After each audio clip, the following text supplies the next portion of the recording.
Bible एक वर्ष में।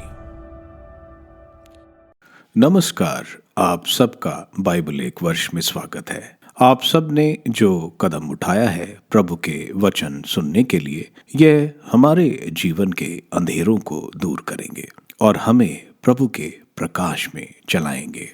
आज हम इब्रानियों के पत्र का अध्याय 9, एसायास के ग्रंथ का अध्याय 14 और स्रोत ग्रंथ का 137 स्रोत सुनेंगे। प्रभु का वचन सुनने से पहले आइए हम ईश्वर से प्रार्थना करें। हे प्रभु, हम आपका वचन सुनने वाले हैं। हमारे मन की आंखें खोलें और हमें आध्यात्मिक प्रज्ञा दें ताकि हम आपको जान सकें और आपके वचन के अनुसार अपना जीवन जिए। यह हम मांगते हैं आपसे प्रभु यीशु के नाम, आमीन। इब्रानियों के नाम पत्र अध्याय 9। पहले विधान की उपासना। पहले विधान के भी अपने उपासना संबंधी नियम थे और उसका अपना पार्थिव मंदिर भी था। एक तंबू खड़ा कर दिया गया था। उसके अगले कक्ष में दीपा घर था, मेज थी और भेंट की रोटियां थी। यह मंदिर गर्भ कहलाता था। दूसरे पर्दे के पीछे का कक्ष परम पावन मंदिर गर्भ कहलाता था। वहां धूपदान की स्वर्णमय वेदी और विधान की स्वर्ण से मणी हुई मंजूषा थी। मंजूषा में मन्ना से भरा हुआ स्वर्णमय पात्र था। हारून की छड़ी थी जो पल्लवित हो उठी थी और विधान की पाटियां थी और मंजूषा के ऊपर प्रायश्चित का स्थान आच्छादित करने वाले महिमा में के रूप में विराजमान थे। इन सब का विस्तृत विवरण यहाँ अपेक्षित नहीं है। यही मंदिर की व्यवस्था थी। उपासना की विधियां संपन्न करने के लिए याजक हर समय उसके अगले कक्ष में जाया करते थे, किंतु प्रधान याजक ही वर्ष में एक बार पिछले कक्ष में वह रक्त लिए प्रवेश करता था जिसे वह अपने और प्रजा के दोषों के लिए प्रायश्चित के रूप में चढ़ाता था। इस प्रकार पवित्र आत्मा यह दिखलाना चाहता है कि जब तक पहला तंबू खड़ा है तब तक परम पावन मंदिर गर्भ का मार्ग खुला नहीं है। वह वर्तमान समय का प्रतीक है। वहाँ जो भेंट और बलिदान चढ़ाए जाते हैं वे चढ़ाने वाले को अभ्यंतर पूर्णता तक नहीं पहुँचा सकते। वह बाध्य नियम है जो खान पान एवं नाना प्रकार के शुद्धिकरण विधियों में संबंध रखते हैं और सुधार के समय तक ही लागू है। मसीह का बलिदान। किंतु अब मसीह हमारे भावी कल्याण के प्रधान याजक के रूप में आए हैं और उन्होंने एक ऐसे तंबू को पार किया जो यहूदियों के तंबू से महान तथा श्रेष्ठ है, जो मनुष्य के हाथ से नहीं बना और इस पृथ्वी का नहीं है। उन्होंने बकरों तथा बछड़ों का नहीं बल्कि अपना रक्त लेकर सदा के लिए एक ही बार परम पावन स्थान में प्रवेश किया और इस तरह हमारे लिए सदा सर्वदा बना रहने वाला उद्धार प्राप्त किया है। याजक बकरों तथा सांडों का रक्त और कलोर की राख अशुद्ध लोगों पर छिड़कता है और उनका शरीर फिर शुद्ध हो जाता है। यदि उसमें पवित्र करने की शक्ति है तो फिर मसीह का रक्त जिसे उन्होंने शाश्वत आत्मा के द्वारा निर्दोष बलि के रूप में ईश्वर को अर्पित किया, हमारे अंतकरण को पापों से क्यों नहीं शुद्ध करेगा और हमें जीवंत ईश्वर की सेवा के योग्य बनाएगा। मसीह पहले विधान के समय किए हुए अपराधों की क्षमा के लिए मर गए हैं और इस प्रकार वह एक नए विधान के मध्यस्थ हैं। ईश्वर जिन्हें बुलाते हैं वे अब उसकी प्रतिज्ञा के अनुसार अनंत काल तक बनी रहने वाली विरासत प्राप्त करते हैं। वसीयतनामे के विषय में वसीयतकर्ता की मृत्यु का प्रमाण पत्र देना पड़ता है, क्योंकि मृत्यु के बाद ही वसीयतनामा कारगर होता है। जब तक वसीयतकर्ता जीवित है तब तक वसीयतनामा कारगर नहीं होता। इसलिए रक्त के बिना प्रथम विधान का प्रवर्तन नहीं हुआ था, क्योंकि जब मूसा ने सारी प्रजा के सामने संहिता की सब आज्ञाओं को पढ़कर सुनाया था तो उन्होंने जल, लाल ऊन और जूफे के साथ बछड़ों और बकरों का रक्त ले लिया था और उसे संहिता के ग्रंथों और सारी प्रजा पर छिड़कते हुए कहा था, यह उस विधान का रक्त है जिसे ईश्वर ने तुम लोगों के लिए निर्धारित किया है। उन्होंने तंबू और उपासना में प्रयुक्त सभी पात्रों पर वह रक्त छिड़क दिया था। संहिता के अनुसार प्रायः सब कुछ रक्त द्वारा शुद्ध किया जाता है और रक्तपात के बिना क्षमा नहीं मिलती। जो चीजें स्वर्ग की चीजों का प्रतीक मात्र थी, यदि उनका शुद्धिकरण इस प्रकार की विधियों द्वारा आवश्यक था, तो स्वर्ग की चीजों के लिए एक श्रेष्ठतर बलिदान आवश्यक था, स्वर्ग में मसीह का प्रवेश। क्योंकि ईसा ने हाथ के बने हुए उस मंदिर में प्रवेश नहीं किया जो वास्तविक मंदिर का प्रतीक मात्र है। उन्होंने स्वर्ग में प्रवेश किया जिससे वह हमारी ओर से ईश्वर के सामने उपस्थित हो सके। प्रधान याजक किसी दूसरे का रक्त लेकर प्रतिवर्ष परम पावन मंदिर घर में प्रवेश करता है। ईसा के लिए इस तरह अपने को बार बार अर्पित करने की आवश्यकता नहीं है। यदि ऐसा होता तो संसार के प्रारंभ से उन्हें बार बार दुख भोगना पड़ता, किंतु अब युग के अंत में वह एक ही बार प्रकट हुए जिससे वह आत्म बलिदान द्वारा पाप को मिटा दे। जिस तरह मनुष्यों के लिए एक ही बार मरना और इसके बाद उनका न्याय होना निर्धारित है, उसी तरह मसीह बहुतों के पाप हरने के लिए एक ही बार अर्पित हुए। वह दूसरी बार प्रकट हो जाएंगे, पाप के कारण नहीं बल्कि उन लोगों को मुक्ति दिलाने के लिए जो उनकी प्रतीक्षा करते हैं।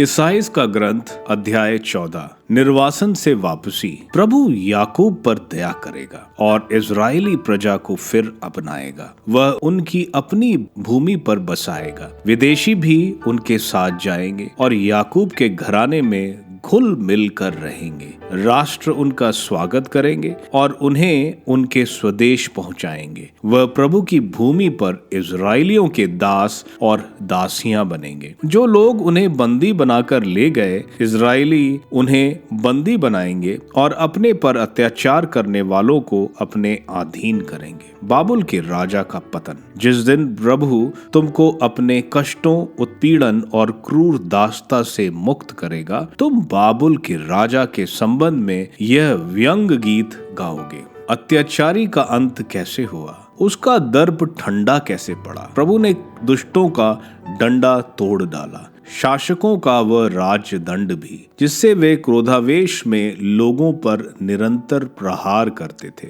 राष्ट्रों को अपने अधीन करते और निर्दयता से उन पर अत्याचार करते थे। अब समस्त पृथ्वी पर शांति और सुरक्षा है। लोग आनंद के गीत गाते हैं, तुम्हारे कारण सुनावर भी आनंद मनाते हैं और तुमको धराशाही देखकर लेबनान के देवदार कहते हैं, जो हमें काटने आया करता था वह फिर कभी नहीं आएगा। तुम्हारा स्वागत करने के लिए अधोलोक में हलचल मच रही है। प्रेतात्माओं और पृथ्वी के शासक तुम्हारा अभिनंदन करने जगाए जा रहे हैं। जो राष्ट्रों के राजा थे उन्हें अपने आसनों से उठाया जा रहा है। वे सब ये कहते हुए तुम्हारा स्वागत करेंगे, अब तुम हमारी तरह शक्तिहीन हो गए हो, तुम हमारे समान बन गए हो। तुम्हारा वैभव, तुम्हारी सारंगियों का संगीत, यह सब अधोलोक में समाप्त हो गया है। अब कीड़े तुम्हारा बिछौना है और केचुए तुम्हारा ओढ़ना। ओ प्रभात तारे, उषा के पुत्र, तुम आकाश से कैसे गिरे? तुम जो राष्ट्रों को पराजित करते थे, तुम कैसे अधोलोक में पड़े हो? तुम जो मन ही मन कहते थे, मैं आकाश पर चढ़ूंगा, मैं ईश्वर के नक्षत्रों के ऊपर अपना सिंहासन रखूंगा, मैं उत्तरी दिशा में स्थित देश देव सभा के पर्वत पर विराजमान होगा, मैं बादलों के ऊपर चढ़कर सर्वोच्च प्रभु के सदृश बनूंगा।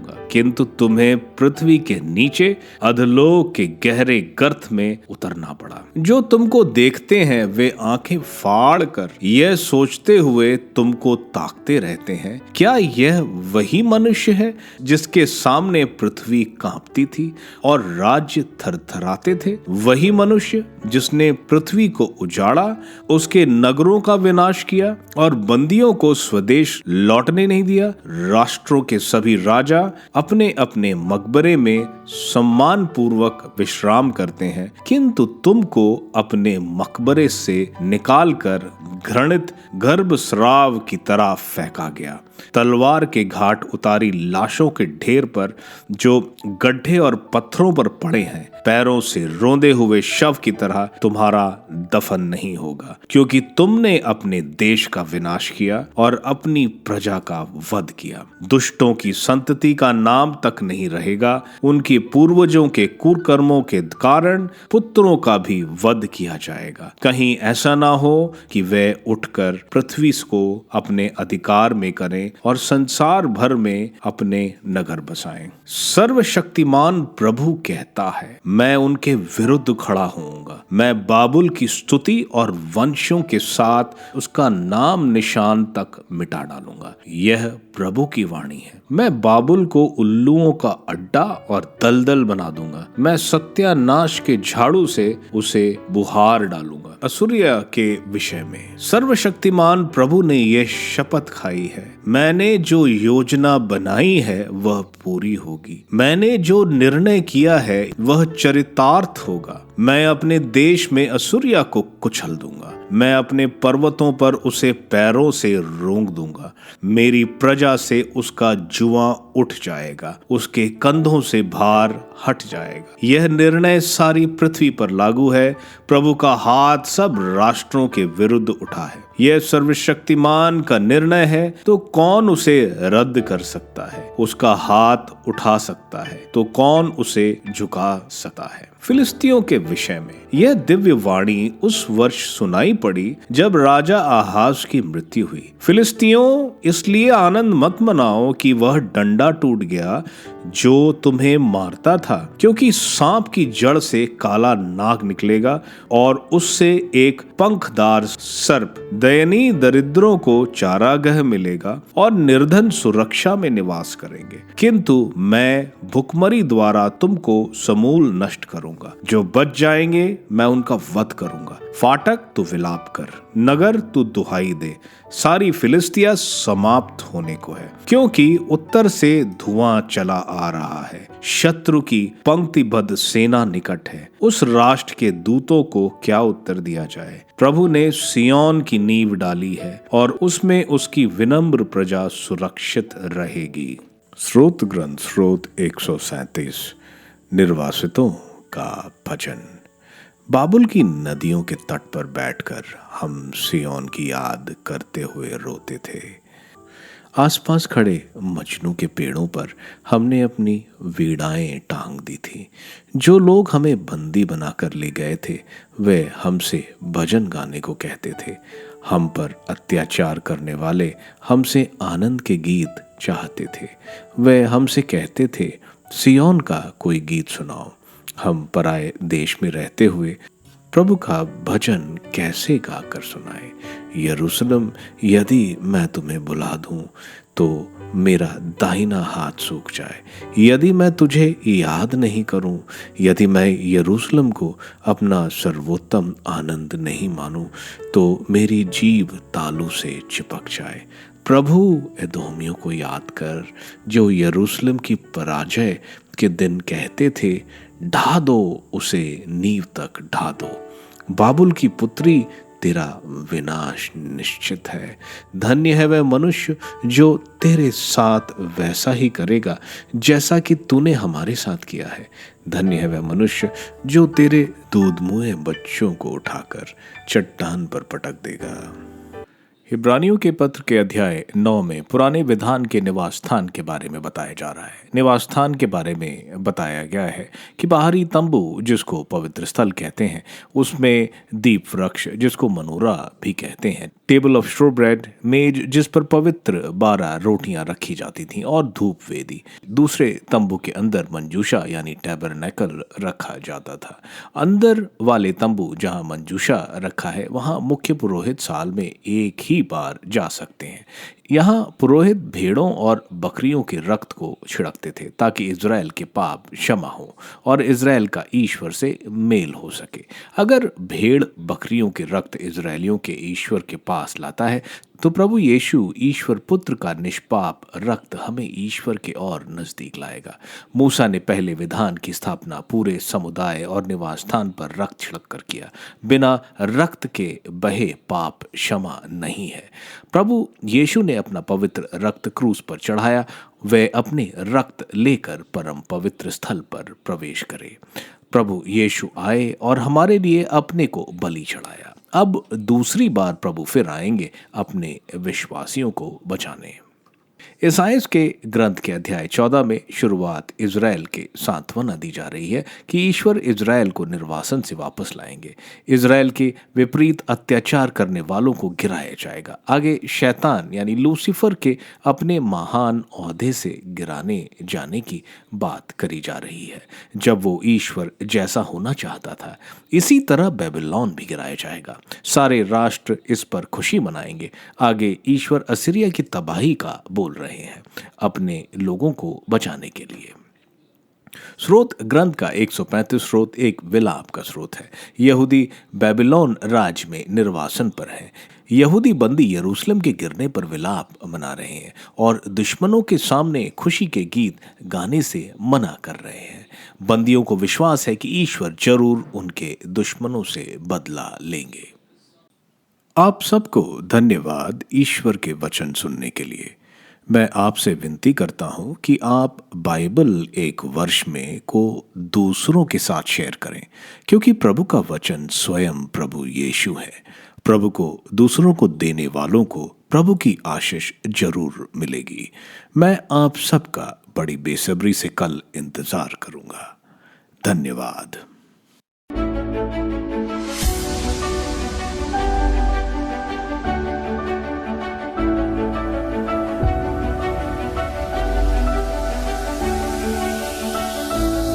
बाइबल एक वर्ष में